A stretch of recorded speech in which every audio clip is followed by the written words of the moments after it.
ಅದಾನಿ ಸಾಮ್ರಾಜ್ಯದ ಮೇಲೆ ಅಮೆರಿಕದ SEC ಹೊರಿಸಿರುವ ಭಾರೀ ಲಂಚ ಭ್ರಷ್ಟಾಚಾರ ಆರೋಪ.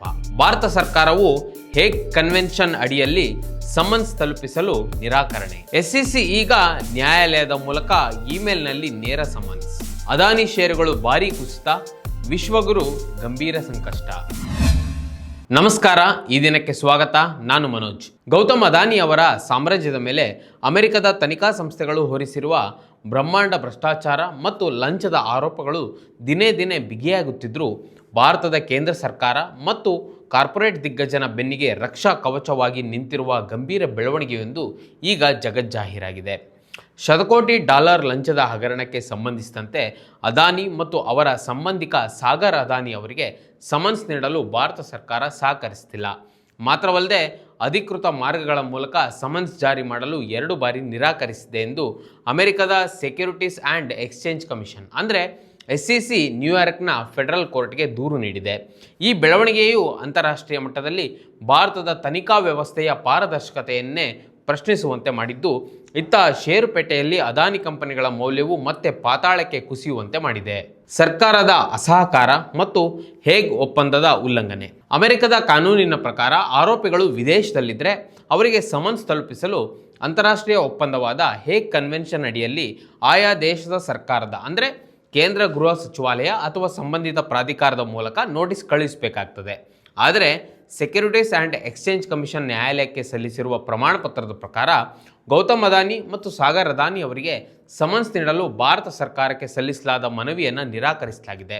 1 ಬಾರಿ ಅಲ್ಲ, 2 ಬಾರಿ ಈ ಮನವಿಯನ್ನು ತಿರಸ್ಕರಿಸುವ ಮೂಲಕ ಕೇಂದ್ರ ಸರ್ಕಾರವು ಅದಾನಿ ಅವರನ್ನ ಕಾನೂನಿನ ಕುಣಿಕೆಯಿಂದ ಪಾರು ಮಾಡಲು ಪ್ರಯತ್ನಿಸುತ್ತಿದೆಯೇ ಎಂಬ ಬಲವಾದ ಅನುಮಾನ ಈಗ ಮೂಡಿದೆ. ಭ್ರಷ್ಟಾಚಾರದ ವಿರುದ್ಧ ಶೂನ್ಯ ಸಹಿಷ್ಣುತೆ ಎಂದು ಬೊಬ್ಬಿರಿಯುವ ಕೇಂದ್ರ ಸರ್ಕಾರ ಅಮೆರಿಕದಂತಹ ದೇಶಗಳು ಸಾಕ್ಷ್ಯ ಸಮೇತ ಆರೋಪ ಹೊರಿಸಿದಾಗ ಕನಿಷ್ಠ ಪಕ್ಷ ಸಮನ್ಸ್ ತಲುಪಿಸುವ ಪ್ರಕ್ರಿಯೆಗೂ ಅಡ್ಡಿಪಡಿಸುತ್ತಿರುವುದು ವ್ಯವಸ್ಥೆಯ ವಿಪರ್ಯಾಸವೇ ಸರಿ.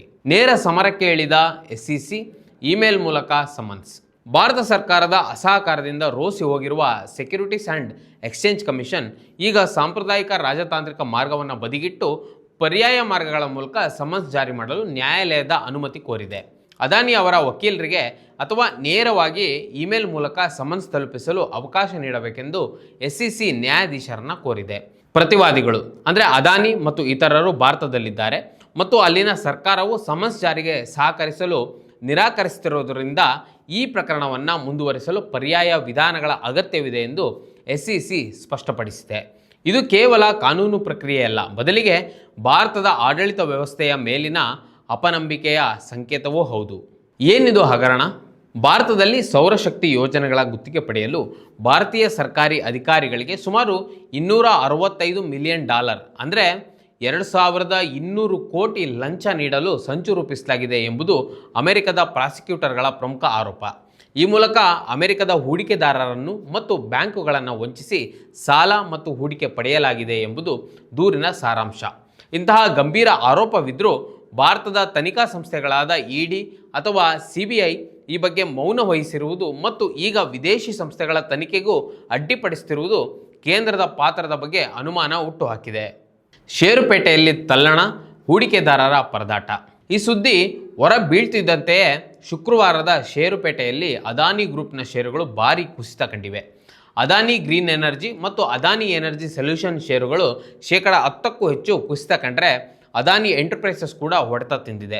ಭಾರತೀಯ ಷೇರುಪೇಟೆಯ ನಿಯಂತ್ರಕ ಸಂಸ್ಥೆಯಾದ ಸೆಬಿ ಈ ಬಗ್ಗೆ ಮೌನ ವಹಿಸಿರುವುದನ್ನು ಇಲ್ಲಿ ಸ್ಮರಿಸಬಹುದು. ಹಿಂಡನ್ಬರ್ಗ್ ವರದಿ ಬಂದಾಗಲೂ ಅದಾನಿ ಪರ ಮೃದು ಧೋರಣೆ ತೆಳೆದಿತ್ತು ಎಂಬ ಆರೋಪವಿದ್ದ ಸೆಬಿ ಈಗ ಅಮೆರಿಕದ ನ್ಯಾಯಾಲಯದಲ್ಲಿ ಇಷ್ಟೆಲ್ಲ ರಾದಾಂತವಾಗುತ್ತಿದ್ದರೂ ದಿವ್ಯ ಮೌನಕ್ಕೆ ಶರಣಾಗಿದೆ. ಸಾಮಾನ್ಯ ಹೂಡಿಕೆದಾರರ ಹಿತಾಸಕ್ತಿಗಿಂತ ಮಿತ್ರ ಉದ್ಯಮಿಯ ರಕ್ಷಣೆಯೇ ಪ್ರಮುಖವಾಯಿತೆ ಎಂಬ ಪ್ರಶ್ನೆ ಈಗ ಎದ್ದಿದೆ.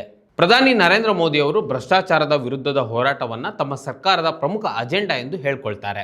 ಆದರೆ ತಮ್ಮದೇ ದೇಶದ ಉದ್ಯಮಿಯೊಬ್ಬರ ಮೇಲೆ ವಿದೇಶಿ ನೆಲದಲ್ಲಿ ವಂಚನೆಯ ಆರೋಪ ಬಂದಾಗ ಅದಕ್ಕೆ ಸಂಬಂಧಿಸಿದ ಕಾನೂನು ಪ್ರಕ್ರಿಯೆಗೆ ಸಹಕರಿಸಲು ಹಿಂದೇಟು ಹಾಕುತ್ತಿರುವುದು ವಿರೋಧ ಪಕ್ಷಗಳ ಟೀಕೆಗೆ ಆಹಾರವಾಗಿದೆ.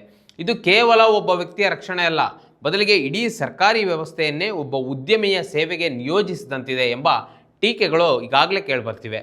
ಭಾರತ ಸರ್ಕಾರವು ಅದಾನಿಗೆ ಸಮನ್ಸ್ ತಲುಪಿಸಲು ವಿಫಲರಾಗಿರುವುದು ತಾಂತ್ರಿಕ ದೋಷವಾಗಿರಲು ಸಾಧ್ಯವಿಲ್ಲ. ಇದು ಉದ್ದೇಶಪೂರ್ವಕ ವಿಳಂಬ ತಂತ್ರ ಎಂಬುದು ಕಾನೂನು ತಜ್ಞರ ಅಭಿಪ್ರಾಯವಾಗಿದೆ. ಆದರೆ ಅಮೆರಿಕದ ಕಾನೂನು ವ್ಯವಸ್ಥೆ ಭಾರತದ ರಾಜಕೀಯ ಒತ್ತಡಗಳಿಗೆ ಮಣಿಯುವುದಿಲ್ಲ ಎಂಬುದು SECಯ ಈ ನಡೆ ಸಾಬೀತುಪಡಿಸಿದೆ. ಮುಂದೇನು?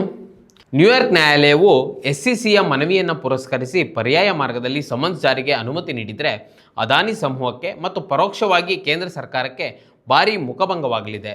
ಅಂತಾರಾಷ್ಟ್ರೀಯ ಮಟ್ಟದಲ್ಲಿ ಭಾರತದ ಕಾನೂನು ಪಾಲನೆಯ ಬದ್ಧತೆಯ ಬಗ್ಗೆ ತಪ್ಪು ಸಂದೇಶ ರವಾನೆಯಾಗಲಿದೆ. ವಿಶ್ವಗುರು ಎಂದು ಕರೆದುಕೊಳ್ಳುವ ರಾಷ್ಟ್ರವು ಭ್ರಷ್ಟಾಚಾರದ ಆರೋಪ ಹೊತ್ತಿರುವವರನ್ನು ರಕ್ಷಿಸಲು ಅಂತಾರಾಷ್ಟ್ರೀಯ ನಿಯಮಗಳನ್ನು ಗಾಳಿಗೆ ತೂರುತ್ತಿದೆಯೇ ಎಂಬ ಪ್ರಶ್ನೆಗೆ ಸರ್ಕಾರ ಉತ್ತರಿಸಲೇಬೇಕಿದೆ. ಈ ಪ್ರಕರಣವು ಅದಾನಿ ಸಮೂಹದ ಆರ್ಥಿಕ ಭವಿಷ್ಯವನ್ನು ಮಾತ್ರವಲ್ಲದೆ ಭಾರತ ಸರ್ಕಾರದ ನೈತಿಕ ನಿಲುವನ್ನು ಸಹ ಪರೀಕ್ಷೆಗೆ ಒಡ್ಡಿದೆ.